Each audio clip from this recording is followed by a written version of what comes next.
right, everybody. My guest today is a 15-year veteran of the tourism technology industry who has dedicated his career to helping small travel businesses succeed in the digital age. He's the founder of the online travel agency TripShock and the creator of WaveRes, a reservation software platform for water sport and boat tour operators.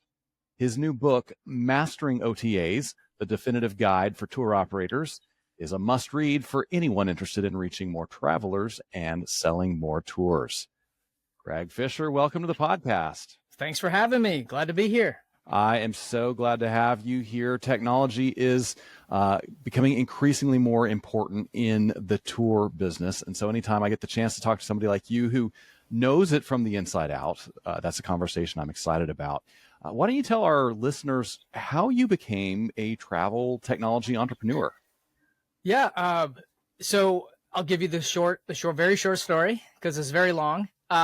I started out working in hotels, young lad in my early 20s, and had a situation where I had an opportunity to solve this problem we had. And really, we had people coming up to the front desk wanting to book all these local experiences. And typically what you would do is you give them a rack card, or you would call down to their location and book the reservation for them. And I found that very inefficient. And also, I thought like, okay, maybe there's a way to monetize these interactions with the guest. And some of the businesses down, I'm from Destin, Florida, but some of the businesses offered a commission affiliate revenue if you referred them. So kind of put two and two things together. I said, well, we should create a platform where people can easily book these experiences, and there could be an affiliate commission for, the referral person, but also an online marketplace like you see with Expedia and Groupon and whatnot. So little did I know I'd be getting into this amazing journey starting TripShock. So I left the hotel. I partnered with a local businesswoman who had a charter fleet down at the Destin Harbor, and she put up the money to build out the platform. And there we have it. We signed up a handful of different operators, and over the course of 16 years, we grew it pretty much every single year, adding more products, more markets, integrating with multiple reservation software, just kind of learning. When we first started, there was really mobile phones really weren't important yet, and as they are now. So I literally lived that entire journey from going from like primarily desktop bookings to mobile and how that all evolved. And then through the journey, I decided that it was time to start our own reservation software. So we created our own reservation system called WaveRes, where we partner with typically boat rental and boat tour operators. And it's a seamless integration with TripShock and many other marketplaces. So today we're just operating both companies, and which kind of led me to writing my book to document all those exciting adventures and all the things that I learned that I could pass on to operators that they might not get if they've just researched the internet, because some of the stuff I unveil behind the curtain a little bit on how online marketplaces work. So. Yeah, and it's so helpful because, in any topic you're going to research these days, you're going to find half a dozen articles online by people saying, this one neat trick, right, will help you double your sales or whatever on OTAs. Very rarely do you hear from somebody from inside the industry who has built one, who runs one, who says, no, really, here's how it works. Here's exactly what you need to do to succeed here. So for people who maybe don't know all the jargon, define OTA for us and give us a scope of what that is, because I think people know Expedia, like you mentioned, but maybe they think, well, there's Expedia, there's Orbitz, there's one or two others, and that's it. What is the OTA ecosystem? What does it consist of? Sure. So OTA stands for Online Travel Agency, and as you said, Expedia is one of the biggest OTAs, Booking.com, another big OTA, but also there's that term can be broadened in a way where the term reseller also somewhat applies. So anyone that buys tickets wholesales or consigns tickets wholesales and resells them, that could be an OTA too. So I would say anyone that consolidates and aggregates different experiences or tickets or hotels, flights, anything, and resells them to the consumer, that to me is an OTA. Anything to do with the travel sector. Now there can be some gray areas with cars and flights and transfers and stuff, but it really it's just about reselling travel products. Yeah. So there are many more OTAs out there than most people might be aware of. Help us understand how they break down. What's the difference between one and another, and how do you know, as a travel seller, uh, Mhm. how to begin parsing? This one might be a good fit for me. This one probably isn't. Yeah, wow. So there's hundreds of resellers, but for those listening, there might only be 2 to 3 that really fit your demographic or those that would actually bring meaningful business for you. So if we're taking tours and activities, that vertical first, so you have your big players like Expedia, Viator, Get Your Guide, and frankly, it really comes down to Viator and Get Your Guide in most destinations globally. Then you do have Klook too, which is Asian market. So again, depending on where you're at, but for purposes of this short episode, let's say Viator and Get Your Guide. So these are the global resellers. They're in all markets across the world. And then there's a huge gap. And when I say huge, like massive gap between your global resellers and then like your regional or local resellers. So like TripShock, for example, my OTA would be considered a regional reseller. We're in 20 markets or so. But I just read just something recently that Viator put out for their earnings, because Viator is owned by TripAdvisor. They do 32 bookings a minute. Oh my gosh. So that's the scale. I mean, for us, we do 32 bookings maybe in an hour on a good day on average. So it's like they're huge. But we're also focused on certain destinations, certain verticals within those destinations, like boating and water sports. And if you are an operator in Key West or Destin, Florida, or Panama City Beach, Myrtle Beach, South Carolina, then we would be a great fit for you, especially if you're on the water, because these are areas where we focus more heavily on. We're experts in this segment, and it's not always easy to find these. But I'll tell you, if you're in the market, you will pretty much know who your top resellers are. So if you just do a Google for your category, if you sell boat tours, if you Google boat tours in Miami and you look at all the advertisers and everyone on Google, you can get a good idea of who's actually selling tours. And that's a good place to start. And then you have other, like, I wouldn't call them your traditional travel resellers, but you have like travel advisors and travel agents or bloggers or influencers. They're not necessarily OTAs, but they use OTAs to sell products because that's how they monetize their audience. So you have a TikTok influencer that goes to Key West, Florida, and they go on a tour, and now they want to share that tour. Well, how do they monetize that? Well, they're going to sign up for an affiliate program with one of these OTAs, and basically these OTAs give part of their commission to those influencers or those bloggers, and that's another way of reaching more people. So again, like, there's this huge ecosystem that gets played, and you got to really understand all the moving parts to see where you fit best. Yeah, that requires quite a bit of research, I'm sure. Yeah. So you have an OTA and you have a software system for reservations. I've heard in general people refer to that kind of technology as Restech.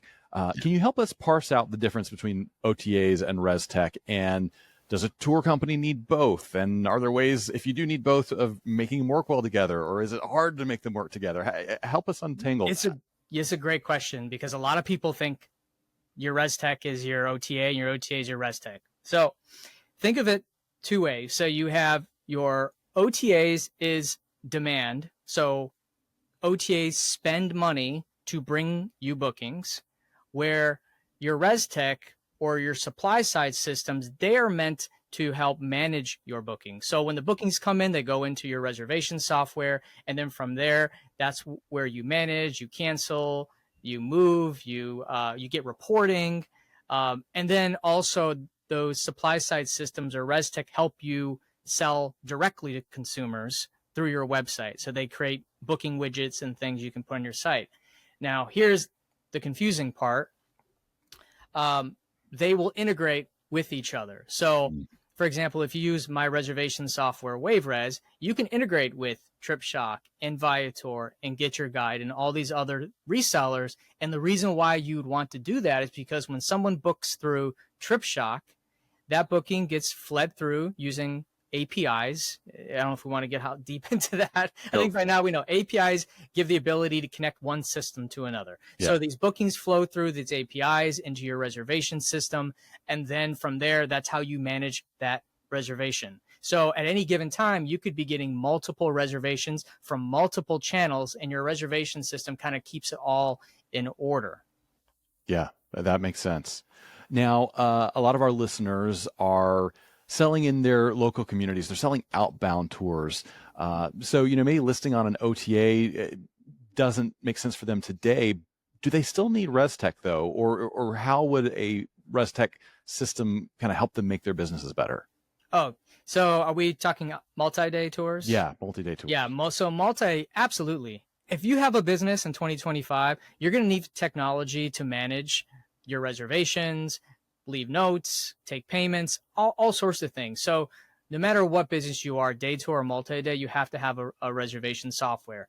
Now, when it comes to getting distribution for your tours, the OTA side for multi-day is not as robust as day tours, just because there's way more demand for day tours than there is multi-day. So there's companies like Tour Radar, which is really popular. I know that Get Your Guide and Viator also allow multi-day, but they're more so dabbling in it than they are really going heavy compared to the day tour. So, would I have my tours listed on these OTAs as a multi-day? Absolutely. But it also depends on where you're at with your business. If you're selling out all of your multi-day tours all the time, if it's a very complex booking where it needs a human touch, maybe OTAs aren't the best partner. Yeah, that makes sense. Do you see this becoming something that is more profitable for the multi-day companies as some of the leaders in the industry maybe dabble in it, invest in it? Is there upside, or is that always going to be something that is, just sort of an also-ran for that multi-day operator? So in my book, I talk a little bit about like the value proposition of OTAs. So taking the multi-day tour example.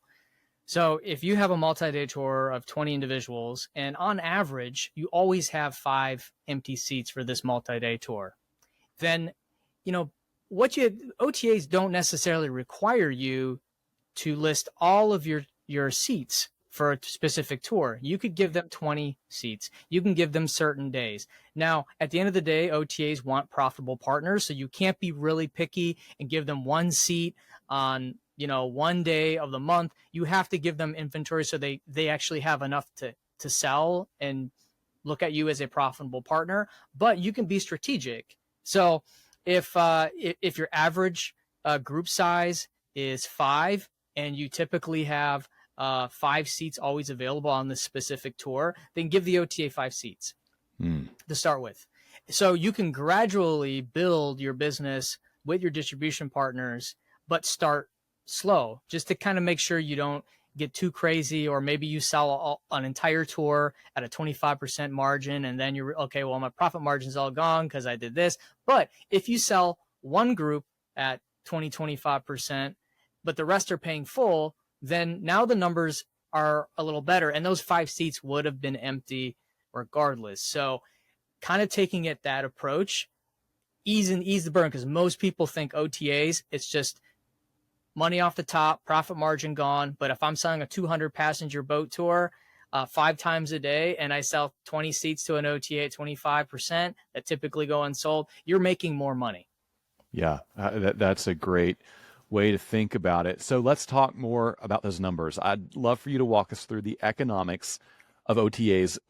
How do they get paid? How do they make money? What does it cost the tour operator? Does it cost the consumer anything when they book through the OTA? Sure. So from the supplier side, we'll start there. Um, Most OTAs, it's strictly a commission for every fulfilled booking that gets paid. So that can range anywhere from 15 to I see it as high as 30%. The more if the average order value is higher, then typically the commission is a little bit lower on average. But every OTA is going to be different. Some OTAs have initiation fees, monthly fees, but most of them are just commission on fulfilled orders. Yeah. Now, from the consumer standpoint, typically there are no additional cost. However, there's some OTAs that do charge a booking fee or service recovery fee, and this covers credit card cost, fulfillment cost, and they can range from 2 to 6%. Yeah. Now, the OTA. So let's talk about how the OTA makes money, because you think commission, okay, 20%, that's amazing, that's great, but I'll tell you, for an OTA, those margins get sliced in so many ways. So the first thing is that OTAs spend a lot of money on marketing. There's a reason why, they ask for as much in commission, because I'll tell you, on average, each booking that we get for TripShock, half of that goes right to advertising and marketing before we even start cutting that up to pay for labor and all sorts of things, just right off the bat. Because OTAs, their main priority is to sell and bring bookings in. We're not a management software. Our job is to get bookings. So if that's the case, we got to work real hard, advertise on Google, Facebook, everything, everywhere we can to bring bookings. And then the fulfillment of the order, chargebacks, credit card processing fees, integration fees, integrate with all these different reservation systems, the labor for, taking orders and managing, rescheduling. So there's a lot of costs that OTAs have to absorb. And that's why that commission is what it is. I know some people think that we're just taking 25, 30% and put it in our pocket, but there's a lot that goes into managing an OTA, and just the software alone is very expensive and time consuming to maintain, especially with the developments of AI and whatnot. We have to constantly keep up with that. Yeah, that makes sense. Now, I think a lot of consumers have kind of caught on to the fact that when they order from their favorite restaurant through one of these delivery apps, that all of a sudden the price of the menu items in that restaurant is higher than it is if they just walk in off the street and actually eat in the restaurant. In other words, restaurateurs are raising their prices to account for the cut that Uber Eats or Postmates takes. Do you see a similar thing happening on OTAs, or are the tour operators pretty much keeping the pricing the same as it would be if you bought direct? Yeah, great question. So yes, it's very well known that operators, all hotels, tour companies, cars, they do add a little bit of a cost increase on OTAs. Now, I see it happening on TripShock, and there are times where I talk to the operator and ask for them to get in parity, and then there's sometimes I ignore it.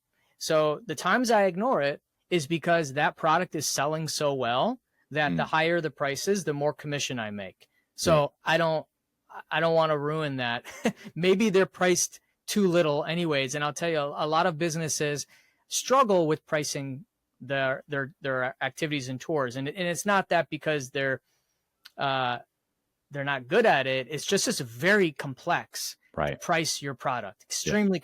And sometimes it's like, okay, they price their product one way and it does great, and we're just going to roll with it. Now, if they're not selling and they're taking up a lot of real estate on the site, then that's a situation where I'd want to call them and say, if you want to maintain your placement, then we have to get in parity or try to figure something out, because it's probably the case that they're price sensitive for that specific product and they're shopping a little bit more and then finding that that price is lower elsewhere. If we get customers complaining, then that's when we somewhat take action. But for the most part, I kind of let it ride until it becomes a problem, because at the end of the day, I want the most profitable partners listed as high as possible in each search result. So a tour operator decides they want to market on OTAs. What are some of the things that they need to do to really make sure that relationship works for them? Are there hacks or secrets or ways to really optimize your relationship and ensure that you're actually getting bookings? Yeah, this is the most important part. So first off, let's just take an example of that. You're in a fairly competitive category. So there's already a handful of operators listed on the OTA. They already have a lot of reviews. Your job with that specific OTA is to get listed, be aggressive, and get as many reviews as possible. So here's the problem I see in a lot of situations is where you have a competitive category and there's already hundreds of reviews for your competitors. They have 4.8, 4.9 rating, beautiful photos, competitive price. And then we get someone signing up and they give us mediocre photos. They're $20 higher for a very similar experience. They have no reviews. And now they're not getting any bookings. They're not getting impressions. And they're upset that they're not. So if you find yourself in that situation, you're going to have to make a decision, because you can either stay on the OTA and get no bookings, or you can take action. And some of those things are going to be making sure you have the absolute best photos. And in my book, I call your primary image should have something called a key moment. And a key moment is that perfect photo, that candid photo of the tour. So for example, if you're doing whale watching, it's that picture of someone taking a photo of the whale's tail in the air. Or if it's parasailing, they're up there with a GoPro in the air, they're excited, the parasail's in the background. So capturing those key moments with people having the best time of their lives at the climax of the tour, that should be your primary photo. The rest of the photo should be telling a story of that entire experience from start to finish. So if you're doing a boat tour, then it's like walking on the dock, boarding the boat, getting the captain's briefing, setting sail out, through the pass and things like that. And then the sunset would be the climax, and then you have things coming back. So creating that story with the additional images. And then coming the price is always the most controversial discussion, is that if they are the highest price and they're offering nothing different, their same value proposition, then maybe for that specific OTA, maybe not all of them are your direct price, but for that specific OTA, you need to get competitive on price. Because why would that consumer choose a tour that's $10 higher, that has no reviews and has a lower rating? They just won't. It's just unless there's something very specific like the location. So I would be very aggressive on price, even be the lowest for a little while until you build up a little exposure. So if that's a deal breaker, then maybe it's not a best fit, because I know there's still tours these days that are sitting on our platform that have not gotten any bookings because they have not acknowledged the fact that they can't be $20 higher on our platform when they're selling the same experience. So those are probably the two main points that when you're listing on an OTA, you got to understand where you're at that time. Now, once you start building up reviews, you get a high rating, you're starting to show that OTA that you're a profitable partner, you're going to move up in the ranking. And once you hit those top 3 spots, now you're cooking with gas. You're at a prime location that 50% of people are going to see your listing. So then you can kind of grow, really build from there. And you have a more sustainable, in my book, I talk about order and rank. And the top listing in any search result on an OTA gets more than 45% of the booking share. Wow. The second gets around 20% or so, and the third gets around 15. So once you get past that third search result, you're not going to get much exposure. So getting on the OTA and really working hard to get to those top 3, and then you can scale it back. You can say, okay, I'm going to raise my price a little bit. I have the reviews to support it. I don't have to go as hard. I don't have to invest much into their feature placement programs. I'm good for a while. Yeah, that makes total sense. Now, you have told me before that you anticipate AI is going to be a huge disruption for OTAs. I'd be curious to hear you explain how you see that playing out, and how different people within the tourism ecosystem should plan to adapt to that. Yeah. So this is my like Nostradamus outlook, but I feel like it's going to happen sooner than later. So my belief is that the consumer facing side of an OTA, so where you go and make a reservation, that will slowly sunset, and those interfaces will be replaced by AI agents. So I believe that companies like ChatGPT will create like personal assistants where you can load in your customer profile, your credit card information, your address, everything. And you would, instead going to the OTA to search, you would go to your AI chatbot or AI agent, and you would say, I would like to go to Florida for 5 days. I want to do these experiences in these destinations. My kids are 5 and 11. I got a service dog. I only want to go between these times. Go find me the best itinerary. Comes back with options, and then it says, here it is. Which ones do you want to do? And then you tell it what you want to do, and then it will go ahead and book those for you. So you won't even have to go to the website. So we will essentially be building consumer-facing interfaces for AI agents, not so much people.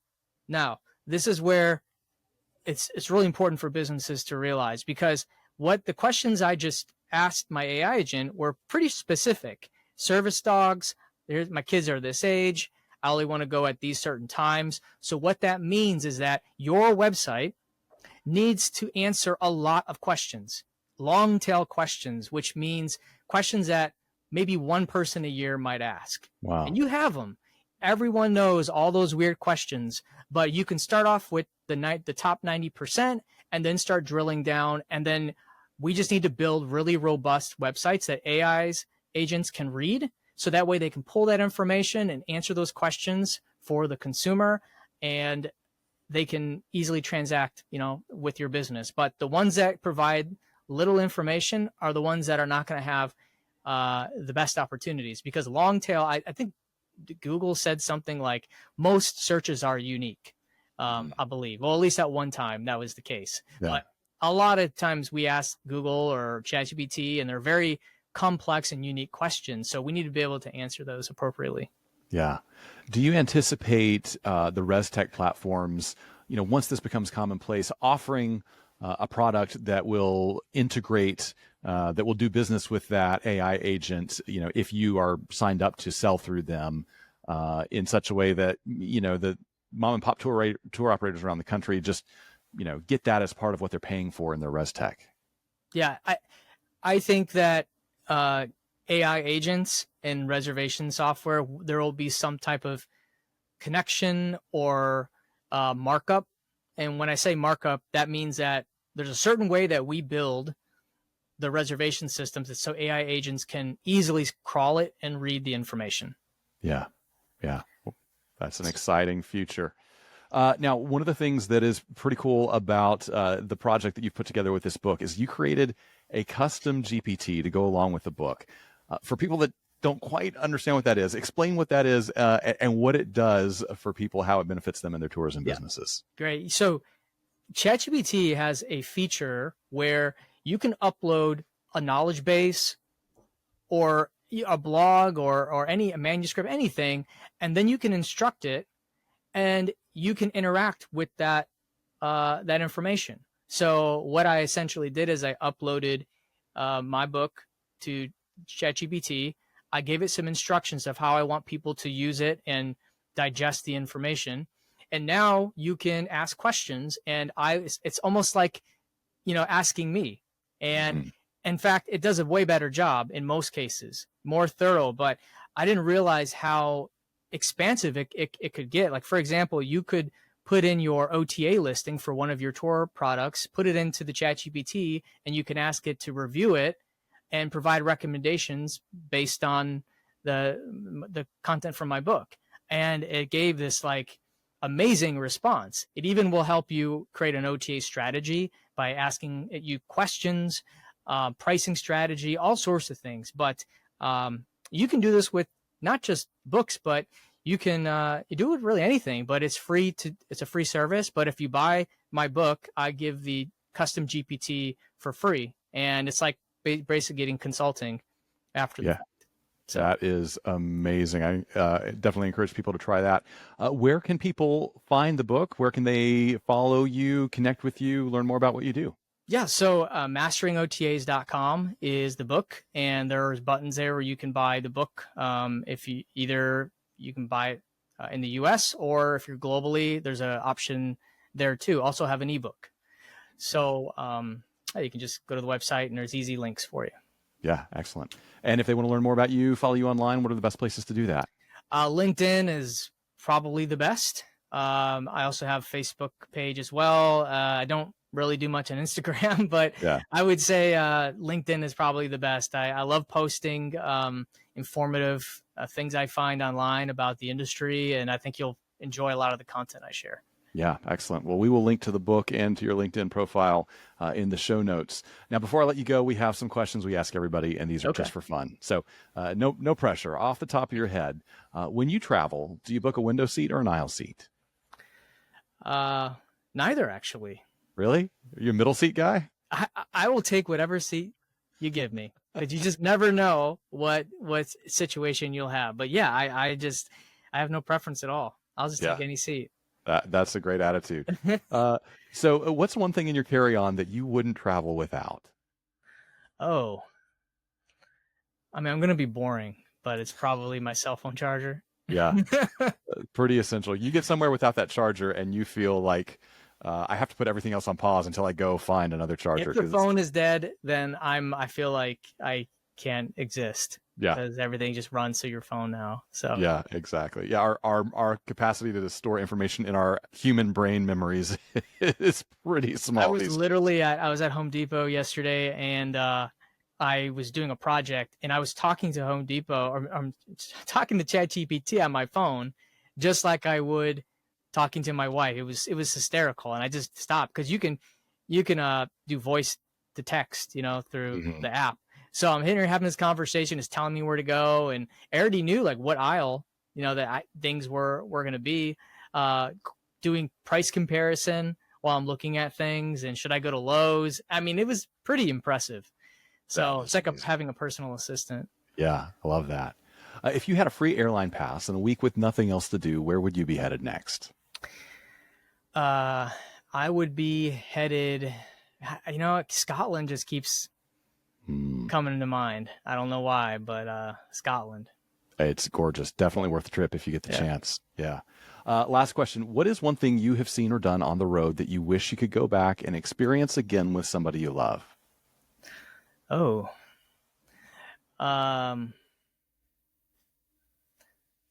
So this is kind of funny. I grew up in Michigan, and we would travel up north. There's a bunch of different small lakes and things, but there's a place called the Sleeping Bear Dunes, and these big sand dunes. They're huge. Yeah. And I did it when I was a kid, and that's I would definitely want to go back, take my kids there. So. Yeah, absolutely. Great memories. All right. The book is Mastering OTAs, the definitive guide for tour operators. Greg Fisher, thanks for joining us. Great. Thank you.